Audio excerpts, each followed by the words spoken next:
तो इस वीडियो में हम बात करने वाले हैं फ्रेगमेंटेशन की। इससे पिछली वीडियो थी उसमें हमने फर्स्ट पार्ट के बारे में, फ्रेगमेंटेशन के फर्स्ट पार्ट के बारे में बात कर लिया था, सिंपल फ्रेगमेंटेशन। ठीक है, इसमें सेकंड है हमारे पास फ्रेगमेंटेशन वाया रीअरेंजमेंट रिएक्शन है, यानी कि रीअरेंजमेंट रिएक्शन के थ्रू हमारे पास फ्रेगमेंटेशन किस तरीके से प्राप्त होते हैं, यानी कि जो हमारे पास टुकड़े बनते हैं वो रीअरेंजमेंट के बाद किस तरीके से बन सकते हैं उसके बारे में बात करेंगे। ठीक है, इसमें हमारे पास दो मेथड है, एक है मैकलेफर्टी रीअरेंजमेंट, एक है हमारे पास स्क्रैम्बलिंग, यानी कि ये दोनों इंपॉर्टेंट और काफी इंपॉर्टेंट क्वेश्चन है। ये डायरेक्ट भी पूछे जाते हैं कि मैकलेफर्टी रीअरेंजमेंट क्या होता है, या फिर आपको डायरेक्ट ये मिलेगा कि रीअरेंजमेंट को एक्सप्लेन, रीअरेंजमेंट को नहीं, फ्रेगमेंटेशन को एक्सप्लेन करो, इस पर शॉर्ट नोट लिखो। ठीक है, इसमें आपको फिर सिंपल फ्रेगमेंटेशन और सेकेंड है फ्रेगमेंटेशन वाया रीअरेंजमेंट, ये दोनों को इंक्लूड करके लिख के आना है। ठीक है, तो अगर ये क्वेश्चन आता है मैकलेफर्टी रीअरेंजमेंट क्या होता है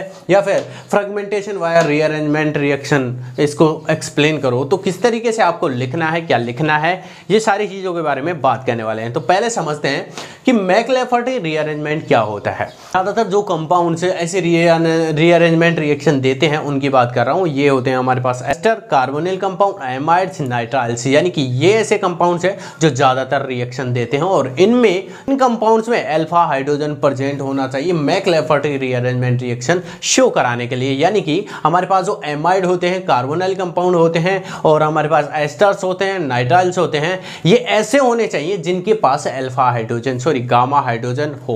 ठीक है, तभी हमें मैकलेफर्टी रीअरेंजमेंट देखने को मिलता है। किस तरीके से होगा वो आगे बात करते हैं। ठीक है, तो स्टार्ट करते हैं। In this rearrangement of gamma hydrogen takes place, यानी कि जो हमारा गामा हाइड्रोजन होता है वो कंपाउंड में रीअरेंज होता है, यानी कि गामा हाइड्रोजन जो होता है वो उस गामा कार्बन से उठ करके यहां पर हेटेरो एटम के पास चला जाता है रीअरेंजमेंट के थ्रू। ठीक है, तो through alpha beta bond cleavage, यानी कि इसके अंदर ना अल्फा बीटा बॉन्ड क्लीवेज होता है जिसके थ्रू जो गामा हाइड्रोजन है उसका रीअरेंजमेंट होता है, यानी कि वो गामा कार्बन से उठ करके हेटेरो एटम के पास चला जाता है। ठीक है, वाया 6 मेंबर ट्रांजिशन स्टेट, यानी कि इसके अंदर 6 मेंबर ट्रांजिशन स्टेट बनती है, is known as McLafferty rearrangement, इसी को बोलते हैं मैकलेफर्टी रीअरेंजमेंट।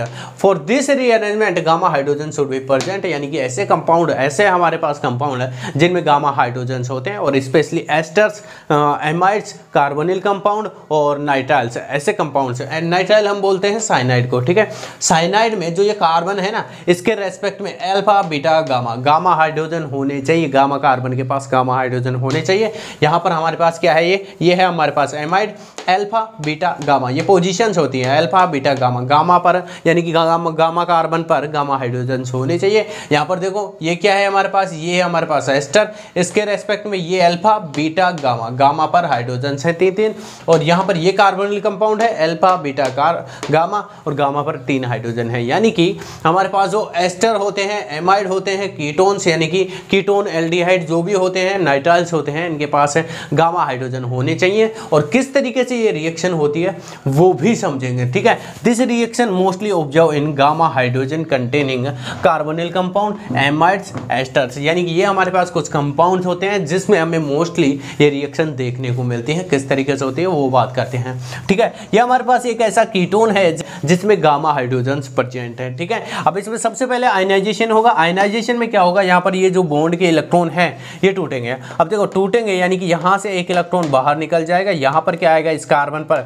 कार्बन पर आएगा पॉजिटिव चार्ज और इस पर आएगा हमारे पास एक इलेक्ट्रॉन, यानी कि सिंगल इलेक्ट्रॉन। यानी कि कहने का मतलब ये है कि बॉन्ड के जो दोनों इलेक्ट्रॉन हैं, जिसमें एक ऑक्सीजन का एक कार्बन का है, तो उसमें से जो कार्बन का इलेक्ट्रॉन था वो बाहर निकल चुका है, तो ये बॉन्ड टूटेगा, एक इलेक्ट्रॉन यहाँ जाना चाहिए, एक इलेक्ट्रॉन यहाँ जाना चाहिए। लेकिन यहाँ पर आयनाइजेशन में क्या हो रहा है, यहाँ पर जो कार्बन का पार्टिसिपेशन करने वाला जो इलेक्ट्रॉन है, बॉन्ड में पार्टिसिपेट करने वाला इलेक्ट्रॉन, वो निकल जाता है आयनाइजेशन में। तो हमारे पास केवल ऑक्सीजन के पास एक फ्री रेडिकल होता है। तो आगे क्या होगा, आगे हमारे पास यहाँ पर जो गामा हाइड्रोजन है, ये गामा हाइड्रोजन गामा कार्बन के साथ बॉन्ड डिसोशिएट कर लेगा और यहाँ पर होमोलाइटिक बॉन्ड क्लीवेज देखने को मिलेगा, जिससे यहाँ पर जो हाइड्रोजन एलिमिनेट होगा, बाहर निकलेगा, वो रेडिकल के फॉर्म में निकलेगा। अब रेडिकल के फॉर्म में निकलेगा तो ये हाइड्रोजन यहाँ से जाकर के चिपक जाएगा यहाँ पर। अब देखो यहाँ पर बॉन्ड टूटने से पहले हमारे पास एक ट्रांजिशन स्टेट हमें देखने को मिलती है और ये ट्रांजिशन स्टेट हमें 6 मेंबर ट्रांजिशन स्टेट दिखाई देती है। 1 2 3 4 5 6 6 मेंबर ट्रांजिशन स्टेट होती है। तो यहाँ पर 6 मेंबर ट्रांजिशन स्टेट हमें देखने को मिलती है, ठीक है। अब ये बॉन्ड डिसोशिएट होगा, बॉन्ड टूटेगा, होमोलाइटिक बॉन्ड क्लीवेज होगा, ये यहाँ पर चला जाएगा। इसके साथ साथ यहाँ पर जो अल्फा और बीटा, यहाँ पर ये क्या है, ये अल्फा बॉन्ड और ये क्या है, ये है बीटा बॉन्ड, यानी कि अल्फा बीटा का जो बीच का जो बॉन्ड है ये बॉन्ड भी डिसोशिएट होगा, टूटेगा। जिसमें देखो यहाँ पर होमोलाइटिक बॉन्ड क्लीवेज हो रहा है तो यहाँ पर बीटा पर क्या आएगा, फ्री रेडिकल। यहाँ पर पीछे गामा कार्बन पर क्या है, फ्री रेडिकल। तो यहाँ पर फ्री रेडिकल बॉन्ड बना लेंगे तो ये क्या बनेगा, CH2 CH2 CH2 CH2 बाहर हो गए और यहाँ पर फ्री रेडिकल आएगा, वो एज इट इज यहाँ पर हमें प्रोडक्ट में यानी कि हमारे फ्रेगमेंट में देखने को मिलेगा, ठीक है। अब यहाँ पर आप ना इस कीटोन की जगह पर अदर ग्रुप जोड़ते जाओ, जैसे कि एस्टर, जैसे कि एमाइड, जैसे कि यहाँ पर नाइट्राइल। तो देखो यहाँ पर जब हम एस्टर जोड़ेंगे तो वही यहाँ पर जब इसका आयनाइजेशन होगा तो किस तरीके से होगा, ये जो बॉन्ड है, ये बॉन्ड का जो इलेक्ट्रॉन्स है वो उसमें से जो कार्बन का इलेक्ट्रॉन है वो आयनाइज हो जाएगा। आयनाइज होने के बाद जो ऑक्सीजन है इसके पास फ्री रेडिकल होगा, वो ही फिर गामा हाइड्रोजन है, गामा हाइड्रोजन का बॉन्ड डिसोशिएट होगा, होमोलाइटिक बॉन्ड क्लीवेज होगा, ये हाइड्रोजन जाकर के इसके पास चिपक जाएगा और ये यहाँ पर क्या आएगा, फ्री रेडिकल। अब यहाँ पर जो अल्फा बीटा का जो बॉन्ड है, अल्फा बीटा बॉन्ड है, ये बॉन्ड भी डिसोशिएट होगा, होमोलाइटिक बॉन्ड क्लीवेज होगा। तो यहाँ पर फ्री रेडिकल, यहाँ पर फ्री रेडिकल, तो फ्री रेडिकल बॉन्ड बना लेंगे, यहाँ पर बॉन्ड बना लेंगे और हमें ये चार्ज स्पीसीज एक देखने को मिलेगी जिसमें कार्बन के पास क्या होगा, पॉजिटिव चार्ज है। तो ये जो स्पीसीज बनती हैं जिन पर चार्ज होता है यही हमें सिग्नल देने वाली हैं, अदर जो बनती हैं ये सिग्नल नहीं देंगी, यानी कि फ्री रेडिकल और न्यूट्रल स्पीसीज यहाँ पर कोई भी सिग्नल नहीं देती हैं, ठीक है। तो ये हमारे पास जो फ्रेगमेंट्स बनेंगे यही सिग्नल देंगे, ठीक है। अगर एमाइड्स की बात करें तो वही होने वाला है जो पहले हो रहा था। ये जो बॉन्ड है ये डिसोशिएट होगा, यहाँ पर फ्री रेडिकल, यहाँ पर आएगा पॉजिटिव चार्ज आयनाइजेशन के थ्रू, ठीक है। वही 6 मेंबर रिंग बन रही है, फिर यहाँ पर डिसोशिएट होगा बॉन्ड, गामा बॉन्ड डिसोशिएट होगा, गामा हाइड्रोजन एलिमिनेट होगा, यहाँ पर ऑक्सीजन के पास जाकर के चिपक जाएगा। यहाँ पर ये जो CH2 मोइटी है ये भी बाहर निकल जाएगी और यहाँ पर भी ऐसा ही होने वाला है। यहाँ पर ये जो बॉन्ड है कार्बन और नाइट्रोजन का वो डिसोशिएट होगा, कार्बन की इलेक्ट्रोनेगेटिविटी कम है तो यहाँ पर पॉजिटिव चार्ज आएगा, इसका इलेक्ट्रॉन बाहर निकल चुका है। यहाँ पर नाइट्रोजन का एज इट इज है,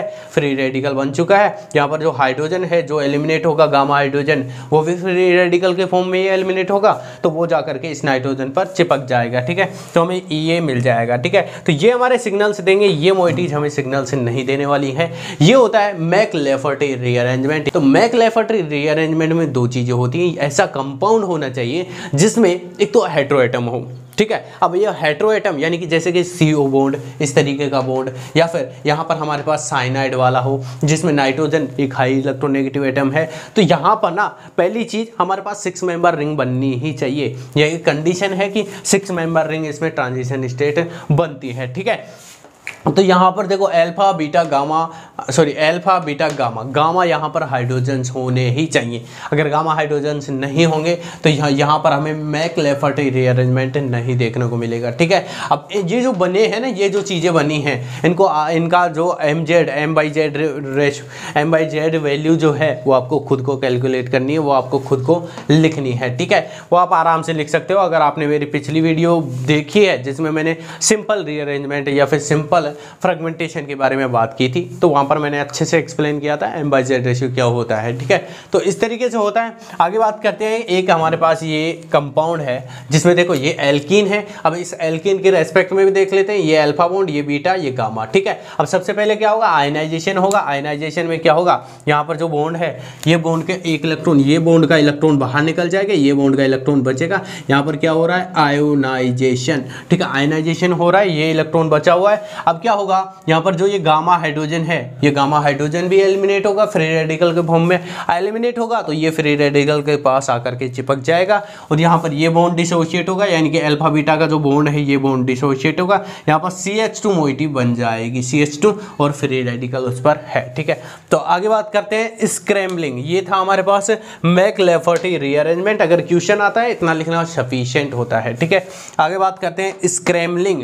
ये एक ऐसा मेथड है है हमारे पास, एक ऐसी प्रोसेस है जो हमें रिएक्शन में देखने को मिलती है अगर हमारे पास बेंजाइलिक कार्बोकैटायन बनता है। अब ये बेंजाइलिक कार्बोकैटायन क्या होता है, किस तरीके से बनता है, तो उसमें किस तरीके से रीअरेंजमेंट होता है वो देखते हैं। ठीक है, the conversion of benzylic carbocation into tropylium cation is the best example of scrambling। Scrambling एक ऐसी चीज है जिसमें हमारे पास जो बेंजाइलिक कार्बोकैटायन है उसका हमें रीअरेंजमेंट होकर के ट्रोपाइलियम कैटायन देखने को मिलता है, जो कि मोर स्टेबल होता है एज कंपेयर टू दिस। इसके कंपेरिजन में ये ज़्यादा स्टेबल होता है जो बनता है, जो जिसकी हमारा mz वैल्यू जो होती है वो 91 होती है। यानी कि अगर इस कंपाउंड का हम स्पेक्ट्रा लें, मास स्पेक्ट्रा लें, तो यहाँ पर हमें mz वैल्यू जो 91 है वहाँ पर हमें एक इंटेंस पीक देखने को मिलती है जो कि इस ट्रोपाइलियम आयन की वजह से आती है।